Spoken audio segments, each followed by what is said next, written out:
Angelina Julie ಹೆಸರು ನೀವು ಕೇಳಿರ್ಬೋದು, ಹಾಲಿವುಡ್ ಆ್ಯಕ್ಟ್ರೆಸ್. ಅವರ ತಾಯಿ ಬ್ರೆಸ್ಟ್ ಕ್ಯಾನ್ಸರಿಂದ ತೀರೋದ್ಲು. ಆಮೇಲೆ ಅವರ ಆಂಟು ಒಬ್ಬರು ಬ್ರೆಸ್ಟ್ ಕ್ಯಾನ್ಸರಿಂದ ತೀರೋದಾಗ ಇವಳು ಸ್ವಲ್ಪ ಭಯ ಆಯಿತು.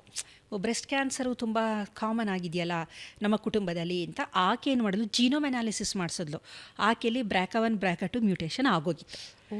ಆವಾಗ ಅಂದರೆ ಅಡ್ವಾನ್ಸ್ ಆಗಿದೆ ಅಲ್ವಾ ಅಲ್ಲಿ. ಸೊ ಅವಾಗೇನು ಮಾಡಿದ್ಲು, ಅವಳು ಸರ್ಜರಿ ಮಾಡಿಸ್ಕೊಂಡ್ಳು.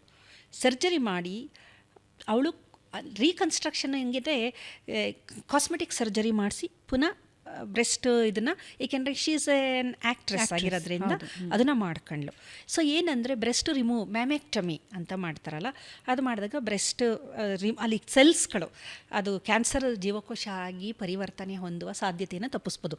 ಆದರೆ ಯೂಟ್ರೈನ್ದು ಇದೆಲ್ಲ ಹೆಂಗೆ ಅಂದರೆ BRCA1 BRCA2 HER2 ಇವೆಲ್ಲ ಬರೀ ಬ್ರೆಸ್ಟ್ ಅಲ್ಲ, ಯೂಟ್ರಸ್ಸು ಅದು ಇದು ಎಲ್ಲದಕ್ಕೂ ಕನೆಕ್ಷನ್ ಇರುತ್ತೆ, ಅದರಲ್ಲಿ ರೆಸೆಪ್ಟಾರ್ಸ್ಗಳಿರುತ್ತೆ ಅದರ ಮೇಲೆ.